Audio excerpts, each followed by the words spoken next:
Hi everyone, welcome to Math for Bookkeeping. We are going to do a little bit of office math at the beginning of this bookkeeping course, just to refamiliarize you with the math that is involved with an office. Okay, so here are a few of the topics that we're going to cover. Order of operations, some of you may remember that as BEDMAS. Fractions, decimals, and roundings, a few percentages, and mathematical symbols. Then we're also going to be looking at some marketing or some shopping, some merchandising applications, such as how to calculate discounts, how to mark up a price, and how to mark down a price. Okay, and then we're also going to be talking about sales tax. Unfortunately, we all have to pay it. So I'm going to show you a few easy ways in how to calculate it. Okay. So math is everywhere. Okay. It's in your breakfast cereal. It's do you have gas enough to get to the gas station? Or if you're like me, I'm on a quarter of a tank. Do I have enough kilometers left in my gas tank to get to my next destination? Because I hate stopping for gas. Checking your online bank account and seeing what money's been taken out of your account, what money's been put into your account, and if that's correct. And then also what size coffee you should order, depending on how much money you have, whether it's the money in your pocket or the money on your debit card, and whether it's worth buying a larger coffee compared to maybe a medium-sized coffee. Okay. So why do we need to learn business math or math for bookkeeping? The answer is money. Okay, especially money. Money is everywhere and affects every business. And well, if you're anything like me, you never have enough of it.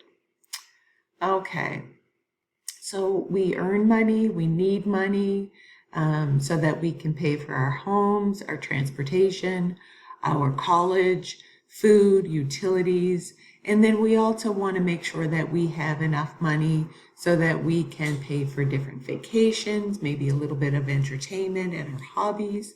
And then, of course, ultimately, we want to make sure that we have enough money to retire so that we don't have to work anymore.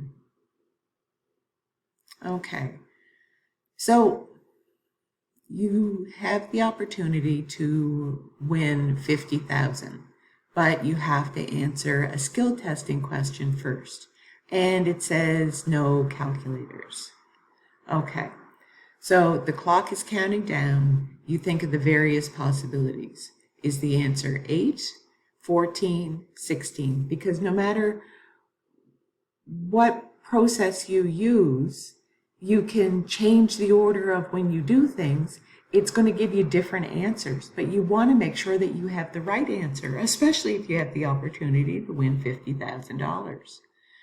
So that's when we start looking at BEDMAS, the order of the operations. Okay? So how do we get it? Let's have a look. There's our equation, 2 times 5 plus 30 divided by 5. What do we do first? Okay, so to prevent confusion, there's an agreed upon sequence of steps that you must follow, and that's referred to as the acronym BEDMAS. Brackets, you have to do anything that's in brackets, you have to do that first.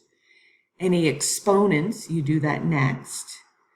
Then division and multiplication, those are done kind of simultaneously, and it depends. Like if you're reading the equation, so if we go back and look here, so multiplication and division, whichever one comes first when you're reading the equation from left to right, just like you'd read math for bookkeeping, from left to right. So you see 2 times 5, so that's multiplication. We need to do that. So let's do that. That's going to give us 10. plus, we don't do the pluses yet, then we've got 30 divided by 5. That's division. So we want to do that as well. So that gives us 6. So we've got 10 plus 6. Then once we get our division and multiplication finished, then we look at addition and subtraction. And again, you do your addition and your subtraction in the order they come, reading the equation from left to right. So for this one, we figured out 10 plus 6. Well, there's only one function left to do, and that's the addition. So 10 plus 6 gives us 16. And that's how we get the answer 16.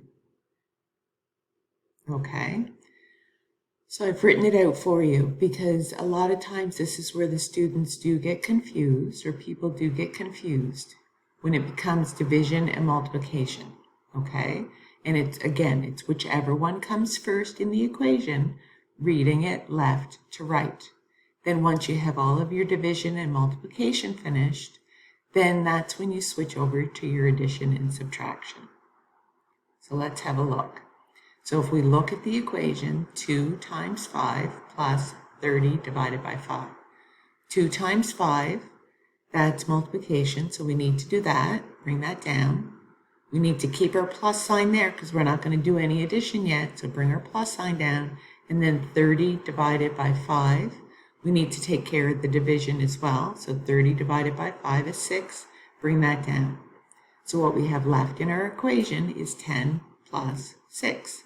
10 plus 6 is 16. And that's how we come up with the answer. Okay, so now give these ones a try. Okay, so pause the video here and start it step by step. Start with the equation you've got at the top, 11 times, and then in brackets, 7 plus 10 minus 7 times 3, close bracket. So stop the video and give this one a try. Hopefully now you've given it a try. Let's have a look. So we know that we need to do what's in the brackets first. But again, once we look at the brackets, you've got to look at what's in the brackets and still follow the rules. So inside of the brackets, are there any more brackets? Are there any exponents? Is there any division or multiplication? There is. There's 7 times 3. So we need to do the 7 times 3, bring that down, and it's 21. Now bring down the rest of the equation. Write it all out because the only thing you've handled so far is the 7 times 3 to give you 21. So now in the brackets, we have 7 plus 10 minus 21. So again, we need to look at what's in the brackets and solve it left to right with addition and subtraction. So what comes first is your addition. So that's 7 plus 10. We need to do that. That gives us 17. Bring down the minus 21. So now we've got 11 times, and then we still have brackets. 17 minus 21, close bracket. So we need to solve what's in the brackets. That gives us negative 4. Bring down the 11 times, and then we've got negative 4, and we can get rid of the bracket because everything is done that's in there. So then 11 times negative 4 is minus 44. Okay, so now let's try the next one. This one here, we have 7 times 5 minus 5 times, and then it's times what's in the bracket. So let's go through. We've got, for BEDMAS, brackets. We need to do the brackets first. So let's do the brackets. We've got 11 plus 10 gives us 21. Bring down the rest of the equation. Now the equation is 7 times 5 minus 5 times 21. Okay, so now there's no exponents, but we've got either division or multiplication. We've got 2 multiplications, so we need to do those first. 7 times 5, bring down the 35. Then we've got minus or subtraction. We don't do that yet, so let's bring down the symbol so it's there. But then 5 times 21. that is multiplication, so that needs to be done at this level too. So 5 times 21 is 105. So then now let's look. So we've got all of our multiplication and division done. Next comes any addition and subtraction. And again, whichever one comes first, reading left to right. But we only have one, so we've got subtraction. So we've got 35 subtract 105 gives us negative 70. Okay, so now give these ones a try, okay? If you're struggling, I'd say just give it a try. We are going to go over them in the next video, which will be available at the beginning of week 2. Just again, if you have any questions, please feel free to use the discussion Q&A. Maybe some students can give you a hand if you're having some trouble, or maybe you can give some advice to a student. Thanks everyone. Hope this has been helpful.